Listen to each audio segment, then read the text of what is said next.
And our first presentation today is by Stefanie Dach. Stefanie is professor at the University of West Bohemia in Pilsen, Czech Republic.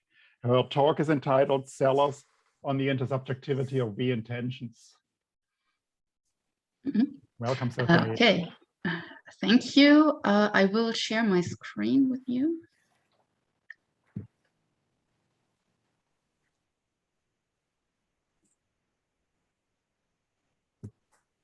Okay, can you see that? Yep. Yeah, wonderful. Okay, then let's start. Okay, my talk is titled Sellars on the intersubjectivity of we intentions. Now, and the topic of we intentions has cropped up quite a number of times already during the last 2 days. And we've mentioned that they are somehow important and maybe fruitful, maybe not so fruitful. But like so far there's never been like the main focus on that question of we intentions. That will change now. I will talk about we intentions, and then Kyle today will talk about we intentions, and Ronald will talk about we intentions tomorrow. So we'll hear a lot about that. Now, and the most important features of we intentions for Sellars is their intersubjectivity. However, it remains often rather unclear in his writings what he actually means by that, what makes we intentions intersubjective, and why we ought to care. Yeah, my talk will have 2 aims. The first aim is to get a bit more light into that question of what makes we intentions intersubjective. And the second aim will be to show that Sellars' answer to that question, what makes we intentions intersubjective, that these answers change throughout his career, right until the very end of that career, and that these changes are not unreasonable. I will proceed like this. First, I will introduce some of the main features of Sellars' account of intentions and we intentions, just the things that we need in order to understand the rest of the talk. Then I would like to turn to that question of what makes we intentions intersubjective, what motivations Sellars has for seeking intersubjective intentions, what obstacles he faces, how he can address them. And I want to be a bit more reconstructive here in that second section. So I want to talk about what Sellars might have wanted to say had he been a bit clearer. Yeah, and then in the third section, I want to turn back to a more exegetical viewpoint. I want to show you that the answers which Sellars gives to that question, what makes we intentions intersubjective, that this changes, and that in light of what I've done in section 2, in light of this reconstruction, these changes make some sense. They're not completely unreasonable. Okay, but first, for some of the features of Sellars' account of intentions that we would need to know, and Heath has already talked about some of them, so I try to be quick. An intention for Sellars is first and foremost a mental state, a cognitive mental state which triggers my action. And of course, this mental state can also be expressed in language. And you can see 2 such representations of intention expressions here. I shall go to the cinema tonight, or in a more regimented form, shall I go to the cinema tonight? Yeah. You can see that for Sellars, an intention consists of an indicative content, I go to the cinema tonight, and an intention forming operator, the shall operator. Now, as he has also emphasized, for Sellars, intentions are not descriptive states. That is, when I say, I shall go to the cinema tonight, I do not describe myself as having an intention, but I express a state of readiness for action or commitment to a certain way of acting.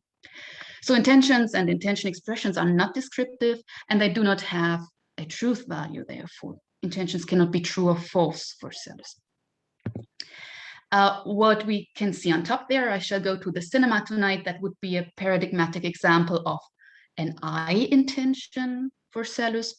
But of course, there's this second group of intentions, we intentions, which I want to focus on.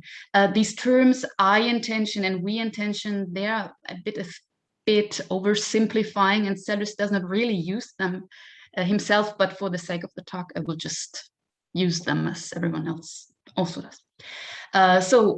What are we intentions? You can see 3 examples of what such we intentions can look like in Sellarsian writings on the screen. Shall, in brackets, each of us pay their taxes, or we shall pay our taxes, or it shall sub we be the case that taxes are paid. These are just for illustration. What precisely distinguishes I intentions and we intentions, I hope that this will get clearer throughout the talk. But first, for some other important things. As I said, intentions cannot have truth values. They cannot be true or false. Nevertheless, we can reason with intentions for Sellars. We can reason about what to do using intentions. And you can see such a piece of practical reasoning with intentions here. I shall go to the cinema tonight, therefore I shall buy tickets in the afternoon. And let's just assume that this is valid. Yeah. What is preserved in such valid practical inferences is not truth, because intentions cannot be true or false, but it is a broader evaluative notion which Sellars calls reasonableness. So if the premise intention is reasonable and the inference is valid, then the conclusion intention must also be a reasonable intention. And I will say a bit more about this reasonableness just in a minute. But before, how do we know which of these inferential steps are valid? Because you can see that the inference that I have here, that would be a material inference. For Sellars, it is not valid on logical grounds. It's not formally valid. So how do I know whether the inference is valid? And Heath has talked about that. So just quickly, Sellars has this principle here, or SIMP, as he calls it, in 1980. And the idea behind the principle is that the inferential steps which are valid in practical reasoning are those inferential steps which are valid in theoretical reasoning. And these, in turn, the inferential steps which are valid in theoretical reasoning, they are determined by scientific inquiry in the end. So we've heard that there are a number of problems connected to these ideas. Yeah, but I just accept Sellars as he is on these matters. Yeah. The point is that for Sellars, these inferential principles are something objective, at least in principle, at least at the ideal end of scientific inquiry. Any rational being ought to accept the same inferential principles. Again, if we are rational, and we assume that throughout, if we are rational, of course, our intentions ought to be organized coherently. So, for example, I should not intend two incompatible things. That would be a case of irrationality. And Sellars thinks that there are at least two such systems, not one, but at least two such systems of coherently organized intentions for any of us. Each of these two systems is, of course, structured by these objective inferential principles, and each of these is anchored in its own overarching goal, its own overarching intention, which determines the character of the system. The first system is what we could call the system of our personal intentions, or Sellars sometimes says of enlightened self-interest. And this first system is anchored in I shall lead a satisfying life, all things considered. That would be the overarching goal. And now I can derive, through my inferential principles, I can derive further intentions from that intention, which would then represent means to the end of leading that satisfying life. The intentions I can derive in this way from this overarching goal, that would be the reasonable intentions in that system. So reasonableness, maybe a bit simplifyingly put, can be characterized as derivability from that overarching goal. Then we have a second inferential system of intentions, at least one, which is anchored in a we intention. You can see that, and we've heard about that from Danielle a lot, in we shall foster our common welfare. Again, now we can derive further intention from that overarching one, of course. And if the we has the scope of all rational beings, then we could call that second inferential system the system of moral intentions. Of course, the we might also have a more restricted scope, say the member of the local football team or something like that, then we would have a further inferential system anchored in we members of the local football team shall foster our common welfare. Yeah, but the point is, the important point is that we have at least these two systems. Okay, with these things in place, let us turn to that question of intersubjectivity. Yeah. Why do we need intersubjective intentions according to Sellars? What obstacles do we face on the way, and what tools do we have? What tools does Sellars provide us with in order to address the problems? Now, as I've said, I would like to take up a more reconstructive perspective here on Sellars. I do not want to follow him too closely for a number of reasons. I think, however, that the initial setting of the problem is rather uncontroversial. When we ask why does Sellars need intersubjective intentions, then of course the broad answer is he wants to give an account of moral statements or odd statements more broadly, and he wants to do so in terms of intention expressions, somehow. And according to Sellars, we have an initial problem here, an asymmetry, because moral statements are intersubjective according to him, but intention expressions, at least intention expressions of our standard I intentions, like I shall go to the cinema tonight, they are not intersubjective in that way. And Sellars thinks we need to address that. Yeah? What does Sellars mean when he says that moral statements are intersubjective? He means, for example, that they have an objective truth value. He means that they can be shared. So when I say we ought to be friendly to our neighbors and you say we ought to be friendly to our neighbors, we express the same moral belief. Yeah. Moral statements can genuinely conflict logically, rationally. So, for example, when I say we ought to be friendly to our neighbors and you say, no, it's not the case that we ought to be friendly to our neighbors, then that would be a case of genuine, rational, logical conflict for Sellars. And moral statements can be externally negated, which intention expressions cannot for him. So Sellars diagnoses all of these things, and thinks that this has to be somehow addressed. I do not think that all of these diagnoses are helpful. Some of them, I think, are more misleading, especially that topic of external negation. And therefore, I would like to pick out just one perspective, which Sellars also uses, and try to reconstruct this idea of intersubjective intentions from there. And the perspective I would like to pick out is that of practical reasoning with intentions. It's a perspective which Sellars also takes up. So that's not something foreign, which I would import into his system, but there's that always tends to be a stage in his discussions of we intentions where he tries to grapple with the issue through looking at practical reasoning with intentions. So my suggestion is that we can characterize the moral domain or Sellar's moral point of view by a certain practice of practical reasoning with intentions, and that is consonant practical reasoning with intentions. So the idea would be that morality is a domain where all of us, rational beings, of course, all of us can and ought to reason from the same premise intentions to the same conclusion intentions. And we will see why that's a problem for I intentions.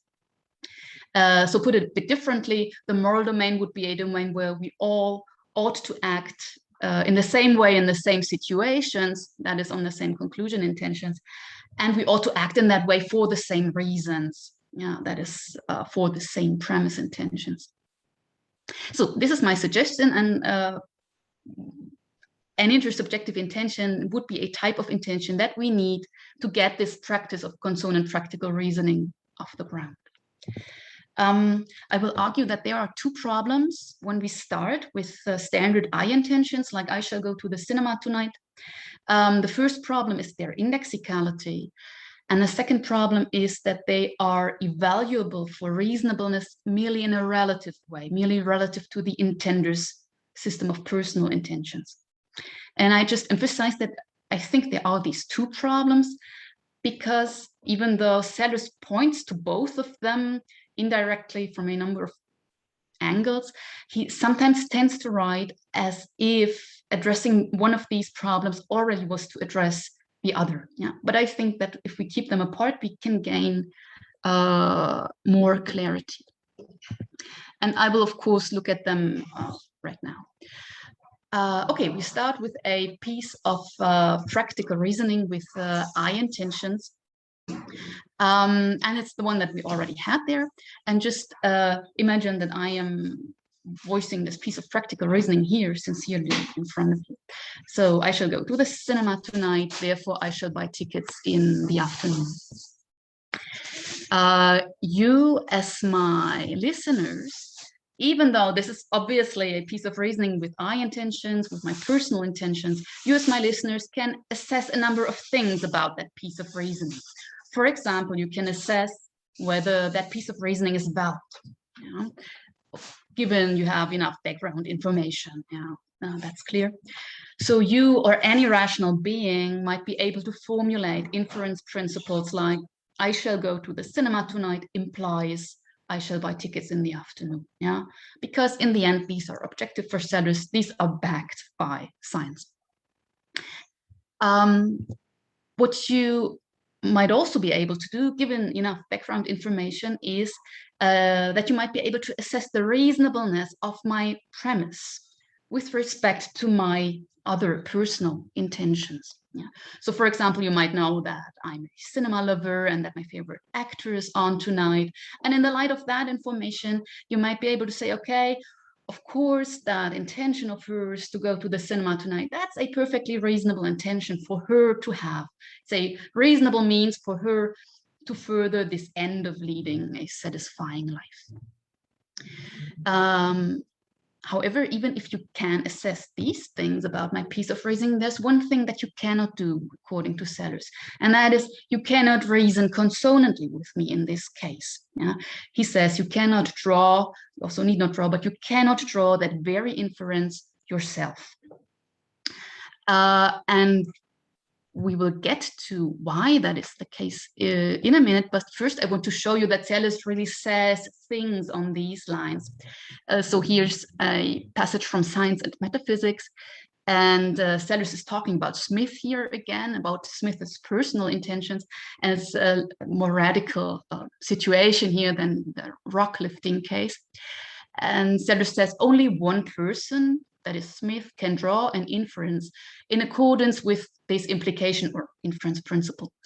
To make this fact explicit, let us reformulate the implication as, shall I poison my aunt implies for Smith, shall I administer prussic acid?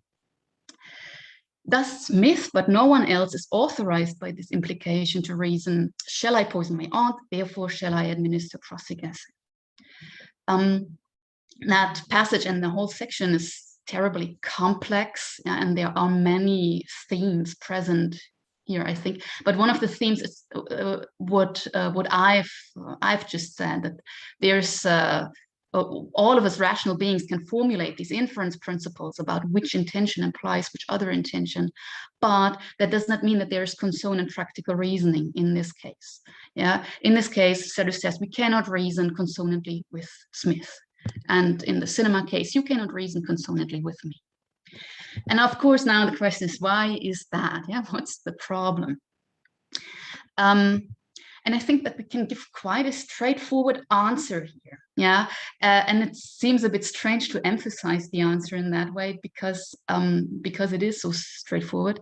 But Sellars himself, although again he points to that in a number of different ways, he never really explicitly states it in these terms. So I think that the problem here is simply that we have an intention in the first person singular, and we have an indexical in the intention. Therefore, we have the indexical I in I shall go to the cinema tonight. I is always referring to the speaker. Yeah, and that has, of course, consequences, because now when I say I shall go to the cinema tonight, this was my premise, and you utter the same words, you say I shall go to the cinema tonight, then obviously we are not expressing the same intention. I am expressing my intention to go to the cinema tonight, and you express the intention for you to go to the cinema tonight. Yeah, and that's obviously something very, very different. So the consequence is that when we have intentions in the first person singular, we cannot share intentions. Yeah, it's a simple grammatical problem. We cannot share intentions, therefore we cannot share our premises, and we cannot share conclusions, and there's no consonant practical reason. Okay, and what can we do to address that problem? And I think that it's quite clear. We all know what Sellars does about that. We shift from the first person singular to the first person plural. That is a way of overcoming this indexicality. Yeah? We widen the scope of that indexical. Yeah? We, of course, still an indexical. Yeah, but while I always refers to one person, the speaker, we has a wider scope. Yeah? It refers at least to two people, and that is what we need. For now, imagine me and you reasoning. Practically, I reason, we shall go to the cinema tonight, therefore we shall buy tickets in the afternoon. And you reason, we shall go to the cinema tonight, therefore we shall buy tickets in the afternoon. And we presuppose that it's clear that this we includes me and you, yeah, in this case. So I think here it's quite uncontroversial to say that this is a piece of consonant practical reasoning. We've reasoned from the same premise intentions to the same conclusion intentions here. Yeah. If this is not a piece of consonant practical reasoning, it's not clear what would be. Yeah, we probably could bury the idea right from the start. Yeah. So what this shift to the first person plural gives us in the end is shareable intentions. Yeah? We can now share conclusions, we can share premises, and therefore there's the possibility of consonant practical reasoning in that case. Yeah? This shift to the we enables that. However, so far this is a mere possibility. Yeah, it is a matter of choice for you in this situation if you want to reason consonantly with me or not. And that is, of course, not enough if we speak about morality. Yeah, it's, whether an action is moral and for what reason it is moral. If it is, that's not a matter of choice, of course.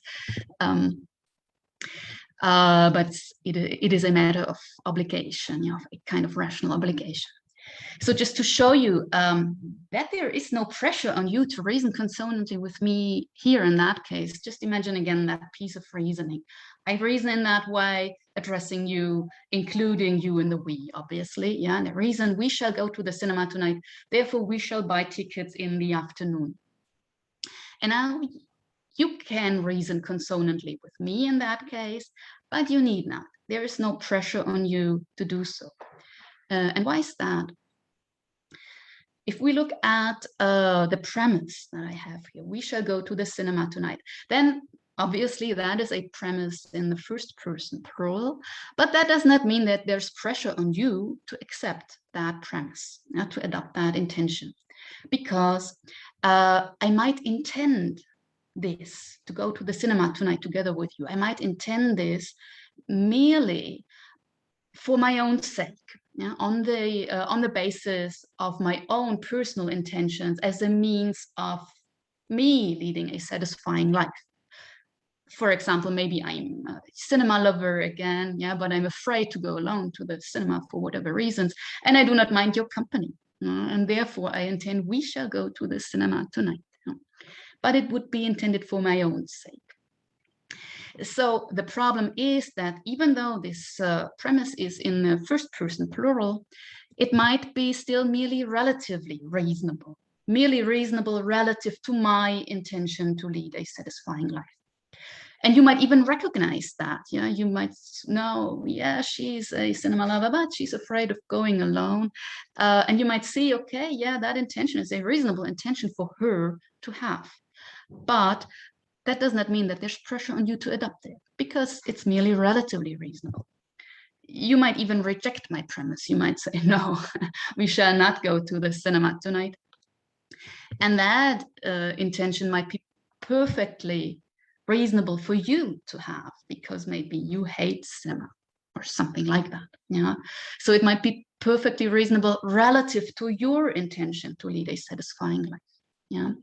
So the problem here is that even though these intentions are in the first person plural, they might be merely relatively reasonable. So there's no pressure on anybody of us to adopt each other's intentions.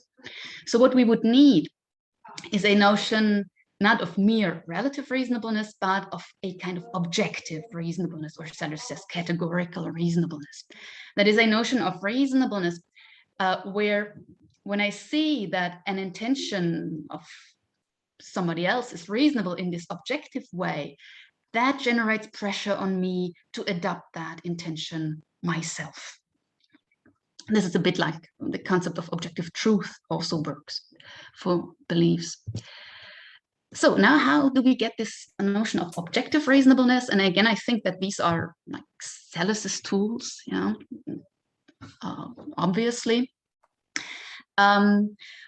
We get to that notion of objective reasonableness by now setting up a second system, a second inferential system of intentions, because so far we've operated in that inferential network of personal intentions, yeah, with the overarching intention for me, for example, to lead a satisfying life. But now we set up that second system of intentions, which is anchored in we shall foster our common welfare. Yeah, that is a shareable intention. But it is special, and we've heard about that quite a lot. It is special in that Sellars thinks that people must share that intentions as long as they belong to the same group. Yeah, and in the limiting case, the group is all rational beings. Yeah. So for Sellars, to be a group member is simply to have that intention. Yeah, that amounts to the same. And if people do not share that intention, we simply have no groups. So if we are prepared to say that there are groups, that people form groups, we ought to accept that people share intentions of that form. And as I said, that is the overarching intention in that system. So what that gives us is a kind of shared inferential anchor, a kind of shared premise, which any of the respective group members must accept. So we have a shared premise, and then of course we have our inferential principles, which are objective, which again any rational being must accept, yeah, at least in principle. And this now gives us precisely our practice of consonant practical reasoning, where there's pressure on us to reason in the same way with these intentions. We have one shared premise, which everybody must accept in the group, and we have objective inferential principles. Therefore, we all must or ought to reason to the same conclusions. This also gives us, of course, a decision procedure when there's conflict. For example, when I suggest a candidate premise intention and you suggest another candidate premise intention and they are incompatible, we now have a way of rationally resolving that conflict by tracing these candidates back to our overall shared goal of fostering our common welfare. And we can decide which of the intentions belong into that system, yeah, and which not. So this is precisely what we wanted to have. Okay, to sum that up a bit, the suggestion was that we can characterize the moral domain by this idea of consonant practical reasoning with intentions, and intersubjective intentions are the intentions we need in order to get this off the ground. When we start out with our standard I intentions, like I shall go to the cinema tonight, there were two problems we needed to address. The first was their indexicality. We addressed that by shifting what is intended to the first person plural in order to gain shareable intentions. And the second problem was that these I intentions or personal intentions were evaluable merely relatively for their reasonableness. And we addressed that by setting up this second inferential system anchored in that necessarily shared intention and structured by objective inferential principles. Yeah, we gained this notion of objective reasonableness. And now the idea is that to be an intersubjective intention is to have these two features. Yeah, that would be a reconstruction of this Sellarsian notion of intersubjective intention. It needs to have these two features. Okay, so when we have that, Let's have a look at what Sellars actually says. Yeah, and especially let's have a look at how his views on what makes certain intentions intersubjective, how these views develop throughout his career. And I will try to show you first that there is such a development right until the end of his career, and that the development makes some sense. It's a development towards more clarity, I think. I will have a look at Sellars' three main texts in that area, in chronological order, of course. So we start out in 1963 with an essay called Imperatives, Intentions, and the Logic of Ought, or more precisely, the second published version of that essay.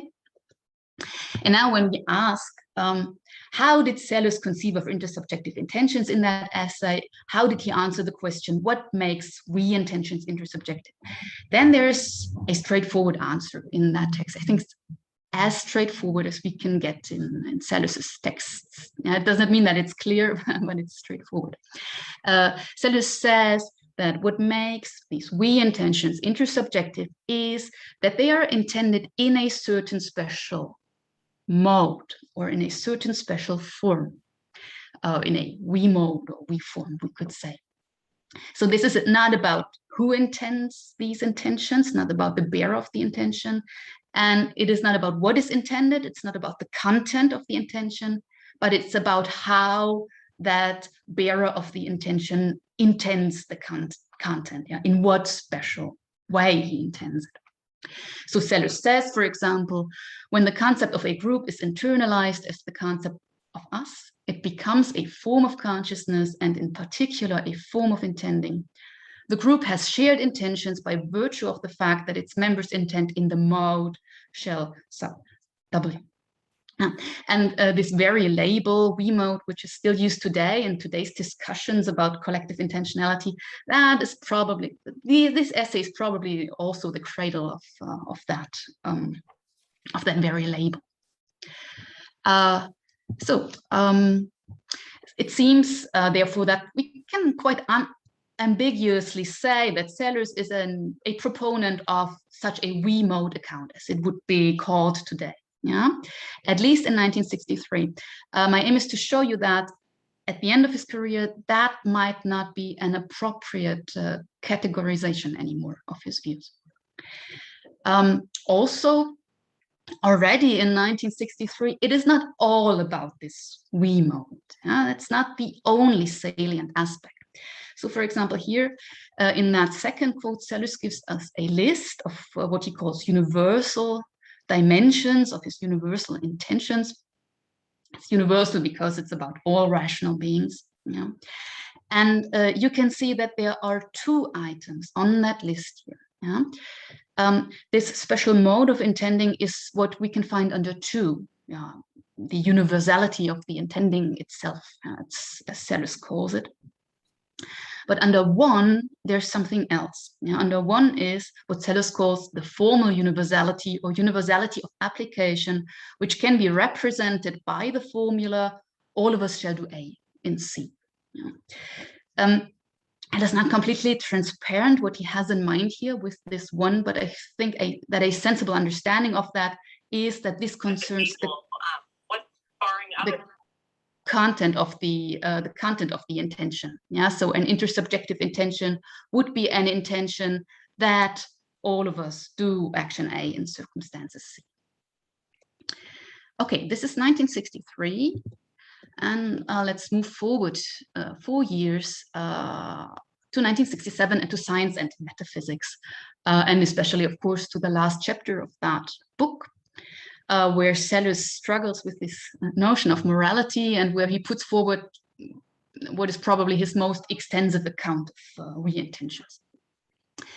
Yeah, and Sellars is so kind to give us another list. Yeah, that makes for good comparison. He gives us another list 10 minutes, Stefanie.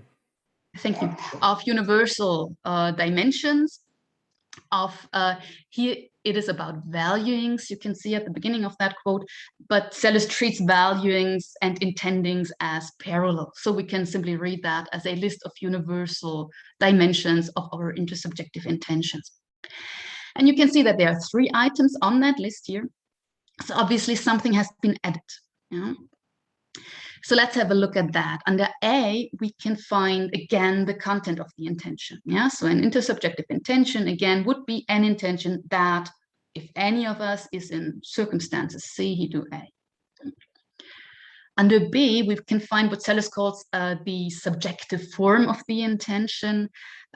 He sometimes says intersubjective form in the chapter, and that would have probably been the better terminological choice here. And it's not completely transparent what this intersubjective form is, but the most sensible understanding of Sellars here is that this is what the mode was in 1963. Yeah. So for example, Sellars uses this subscript V or W to indicate this form, much as he indicated the mode in 1963. Yeah, so I think that is a sensible understanding of him here. So we have the content under A and we have the mode under B, and that makes C the new item on the list. Yeah, and it is what Sellars calls the objectivity of our intersubjective intentions. Or he calls it a decision procedure as to which of these intentions to adopt. And we already know how this decision procedure works. We've talked about it. That is precisely having the second inferential network, having this one shared overall intention, this one shared premise, and objective inferential principles. Yeah? And that gives us a way of deciding which intentions belong into that network of shared intentions and which do not. Okay, this is science and metaphysics with these three items. And now let's jump forward to 1980, to On Reasoning About Values, one of Sellars' very last published essays during his lifetime. I want to argue that there are quite some interesting innovations in that essay compared to 1967, to Science and Metaphysics. What is striking in this essay in 1980 is that Sellars seems to drop any talk about a special mode or a special form of intending. Yeah, he ceases to use this mode or form talk. In contrast, when he introduces his intersubjective intentions in that essay, he gives the following examples. So these are his examples. Shall be each of us run a hard race, and shall each of us resist temptations. So that would be examples for Sellars of intersubjective intentions.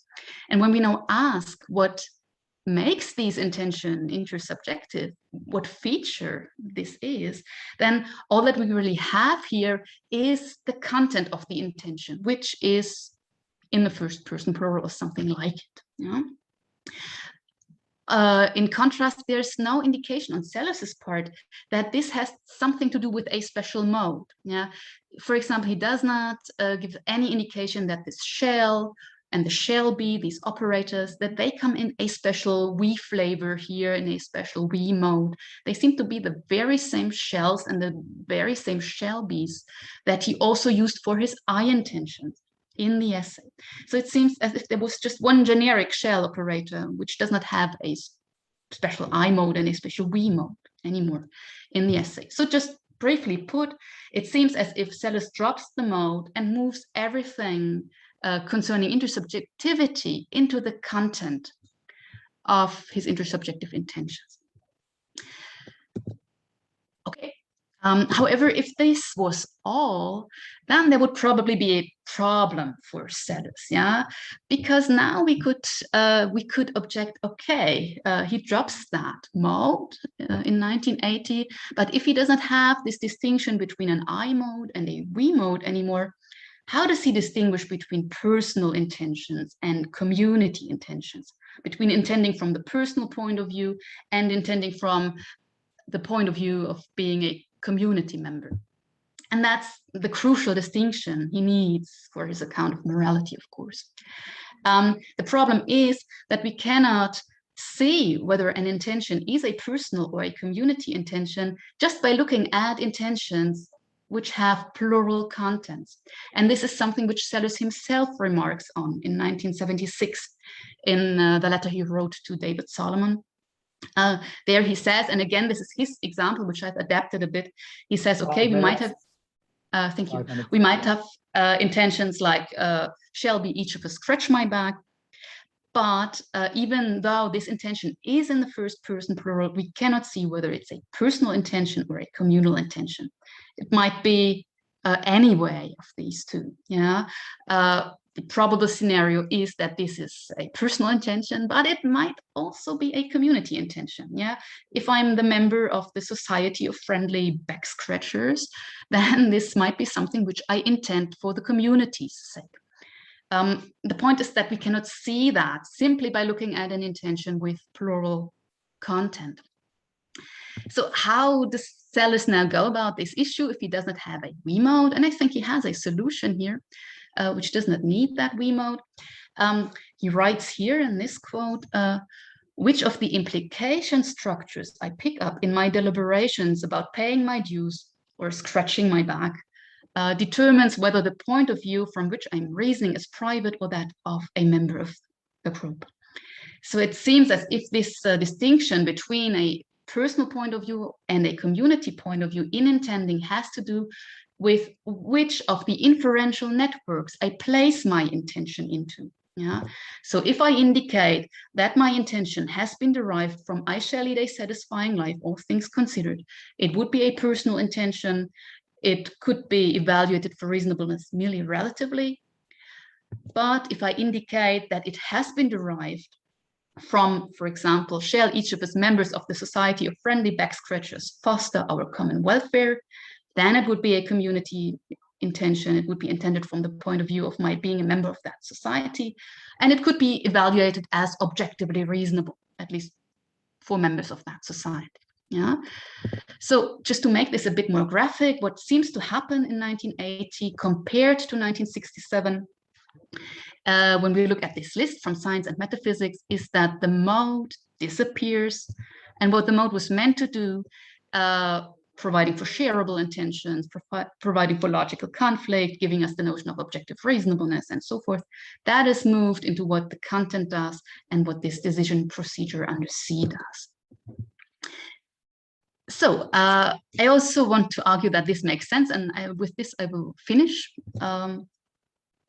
I think that these changes make sense in the light of what we've reconstructed in the second section, because there we said that Sellars' intersubjective intentions on that reconstruction need to have two features. They need to have plural contents in order to address that problem of indexicality and to give us shareable intentions. And they need to be evaluable for objective reasonableness. And we guarantee that by placing them into that second inferential network anchored in the one necessary shared intention and structured by these objective inferential principles. So we said that intersubjective intentions need to have these two features. And this is precisely the two features which Sellars emphasizes in 1980 on reasoning about values. The point is that when we have these two features, and we accept this reconstruction, of course, then there's no more special job for a we mode over and above these to do. And there's nothing left to do for a we mode. And therefore, it seems only consistent for Sellars that he gives up the idea, that he drops that. And of course, also because maybe that's just my feeling, but that we mode was quite mysterious. Right from the beginning. So with this idea, I want to finish. I want to thank you for listening with this, with a last quotation from Sellars, where he expresses that feeling that his practical philosophy is developing and that we cannot ignore this. So thank you very much. And I'm looking forward to the discussion.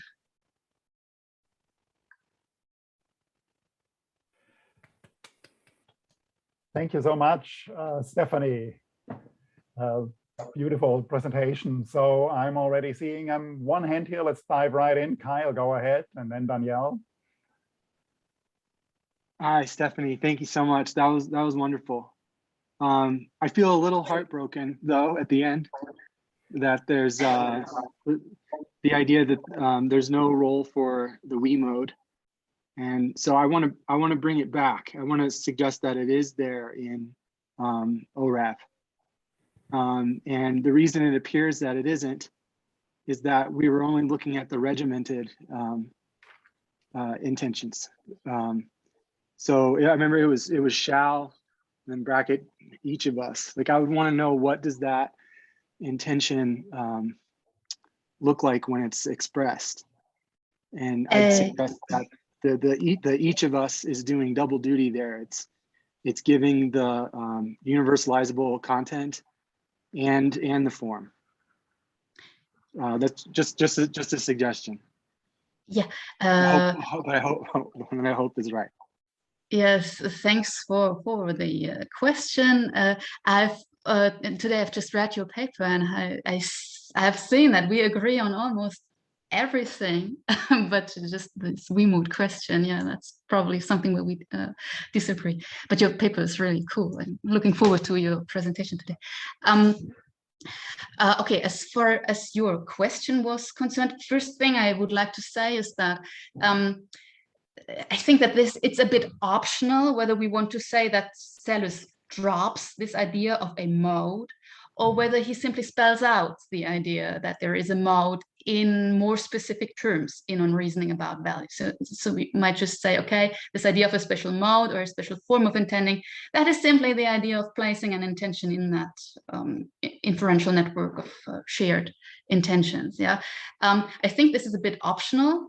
Yeah, so when you want to cling to the we mode, you might just say, okay, it's there, but it's just this placing an intention in that second inferential network.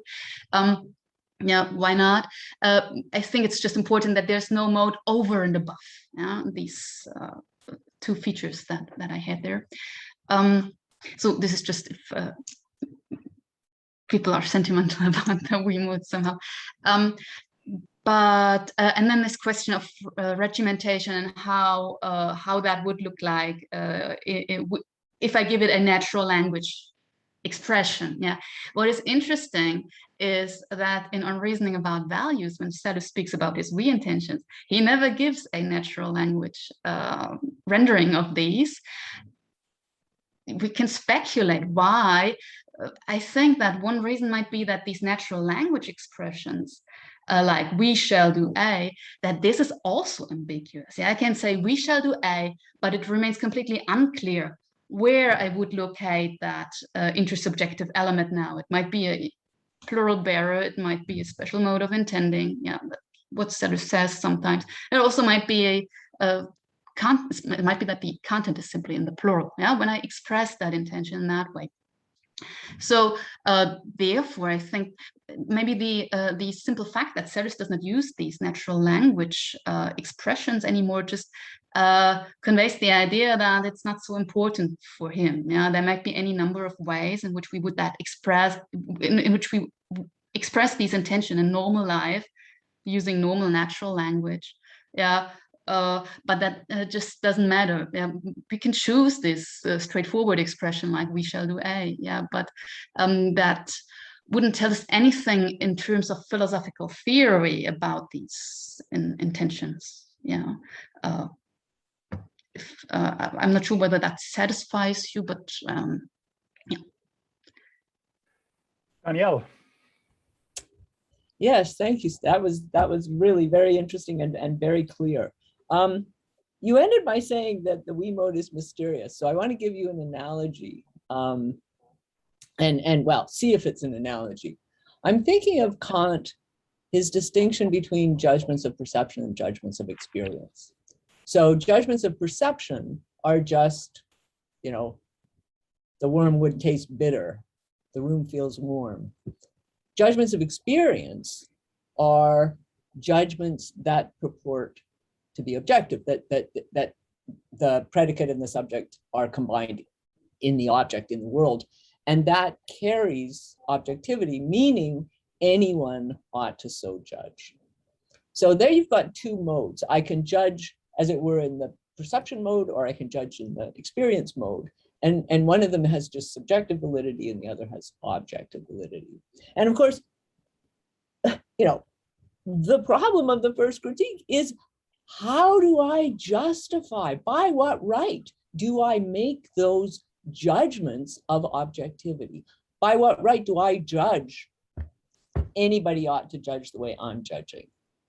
Which of course is connected to the problem that I was seeing, that by what right do I have these we intentions.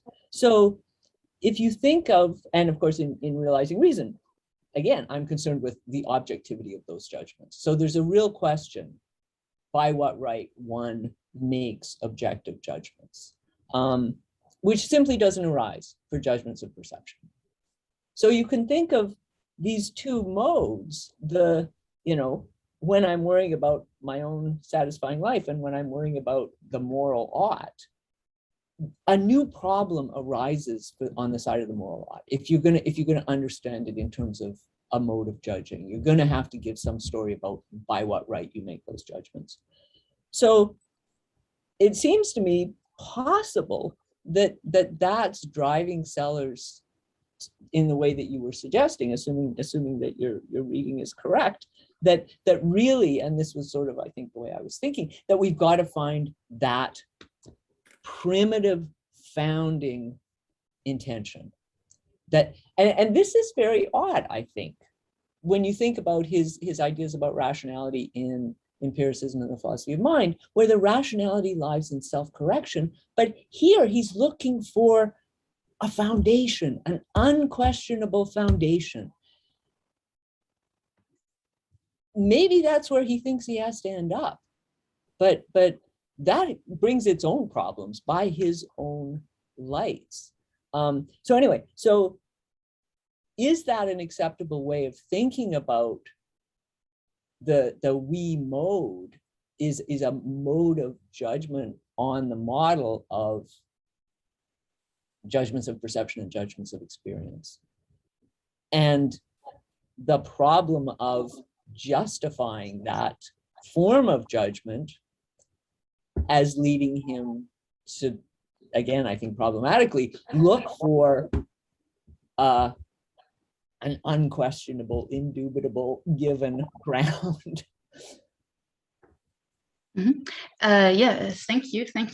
Yeah, I think if you want to spell out this distinction between an I mode and a we mode in these terms, why not? Yeah, when I put forward a we intention in a context where we talk morality, then of course I put forward something which comes with the claim of being objectively reasonable. Yeah, it comes with say I commit myself to having that we intention scrutinized as to whether it really is objectively reasonable. Yeah, why not? As I said to Kyle, I think we can still use the term we mode if we want to. Yeah, it's just that this is not something, a further third element over and above the two that I had there. And then I completely agree with you that it seems strange how Sellars tries or seems to try to look for foundations in practical philosophy when he rejects them in theoretical philosophy. But then sometimes he's not so sure whether that intention we shall foster or common welfare, whether it's something that we, which we can say argue for, something where we can say there's rational reasons to adopt that. But sometimes he says that's a matter of character, of my character, whether I'm in the end someone who complies with morality or not. And also sometimes he has, even in his theoretical philosophy or in epistemology, he has these principles, like I'm not sure about the precise formulation now, but he has principles like that when a belief is a perceptual belief, or when it is a belief about memory and so forth, then this means that this is a true belief. And he says that we need these principles in order to be able to function like epistemic beings in the world at all. Yeah, without these, we could not function in that way. And these have a special status too for theoretical reasoning and in his epistemology. And the question is whether we would want to say that they are foundations of his epistemology or not. And maybe this idea of a we intention, we shall foster our common welfare, might have a similar status. It is also like, it's as a foundation, it is quite a thin foundation. Yeah, it's as you said, it's not clear who's the we. It is very unclear what it means to say that there is a common welfare, what that common welfare comprises. Yeah, this is all things which we would need to argue or discuss, maybe discover scientifically. Yeah. Yeah, so even if it is a foundation, then it would be rather, it would not be a firm foundation, I think. Jeremy? Actually, I see there's some hands up, and I've already sent Stefanie my question, and actually I have the identical question for Kyle. So you can circle back to me at the end, and if we don't get to me, then I'll just ask my question during the third session. Then I think Zachary was next. Okay, thanks a lot, Stefanie. That was great. Really enlightening. So what I have a suggestion that I'm interested in your opinion about. It's not really super fully formed, but the thought is that perhaps given the character of Sellars' semantics, in particular that it's an inferential role semantics, the mode content distinction is less deep or more fungible on this point of view than it would be for other sorts of semantical, like other sorts of kinds of semantics. So the idea would be like something like, consider like the difference in mode or force between an expression of a supposition and an expression of a judgment.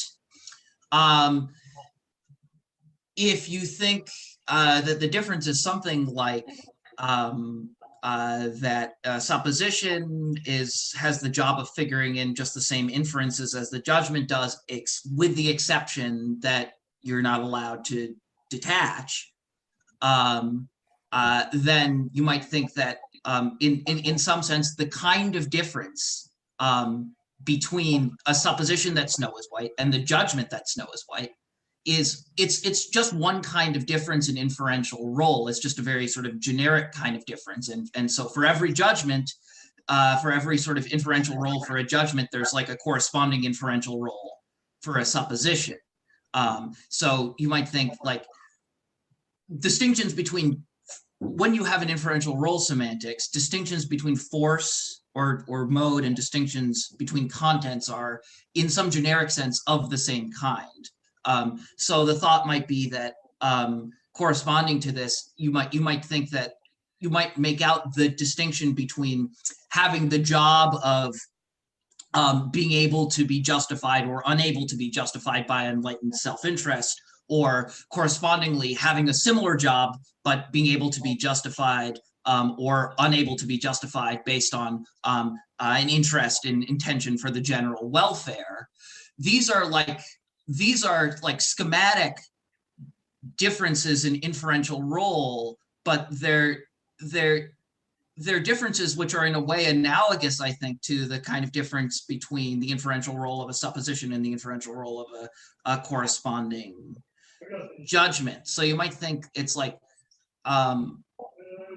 it's just a suggestion that maybe there's a way of working this out such that the force content distinction becomes less deep given the inferential role semantics for Sellars.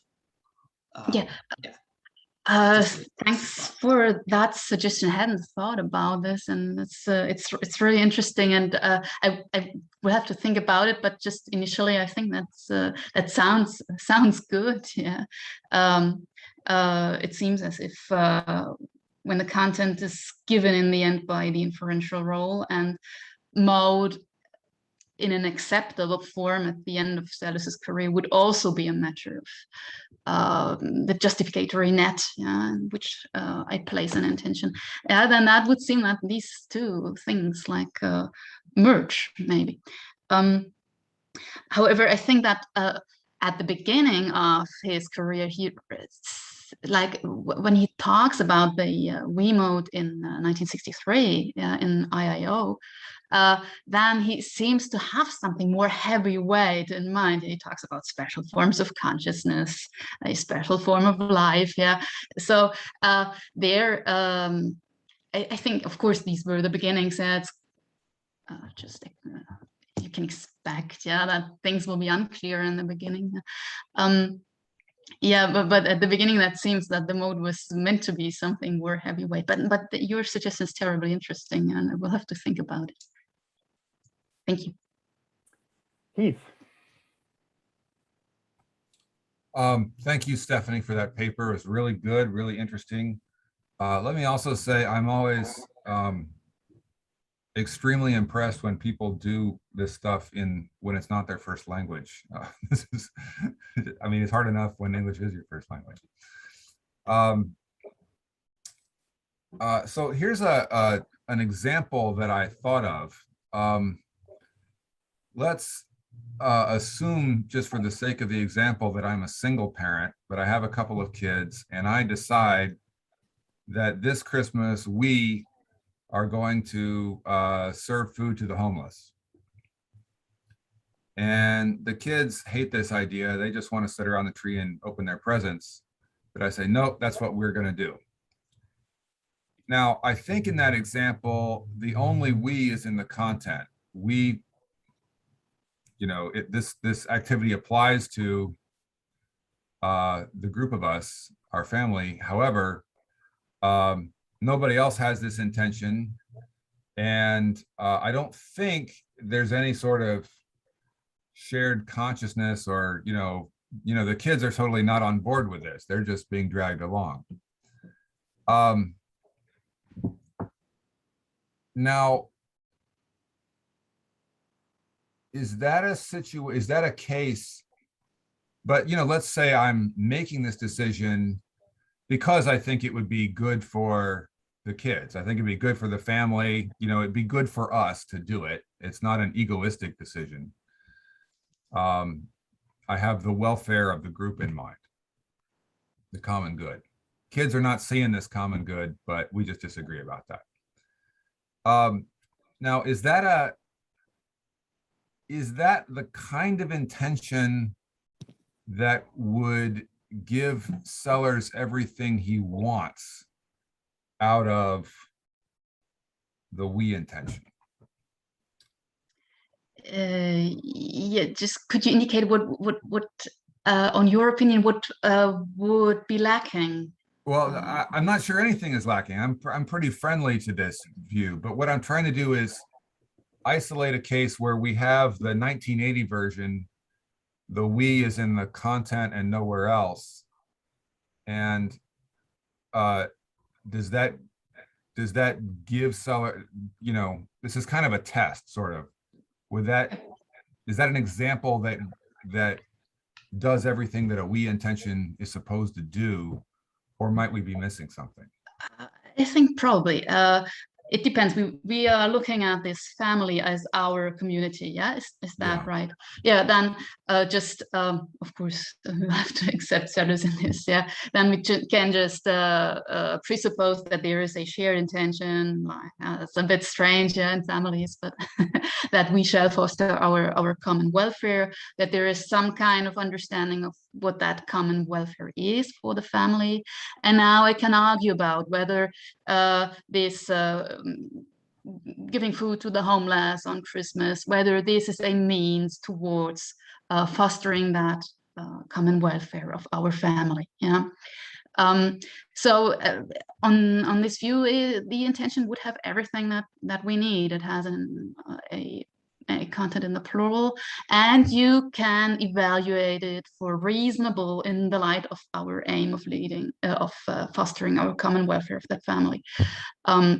Yeah, and then of course it depends on how that evaluation will turn out. Yeah, maybe after scrutinizing it, you see, okay, in the end, that does not follow from that overarching goal.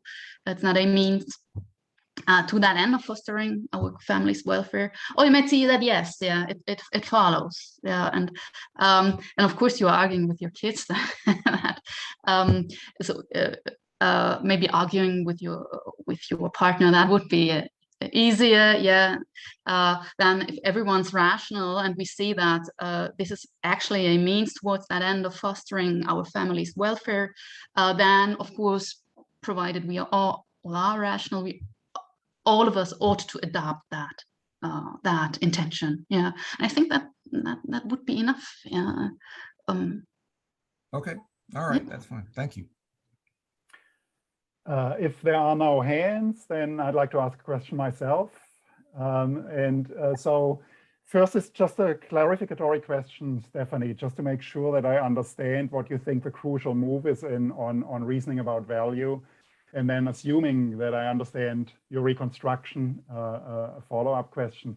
So it seems to be that in your reconstruction, the idea on reasoning about value is that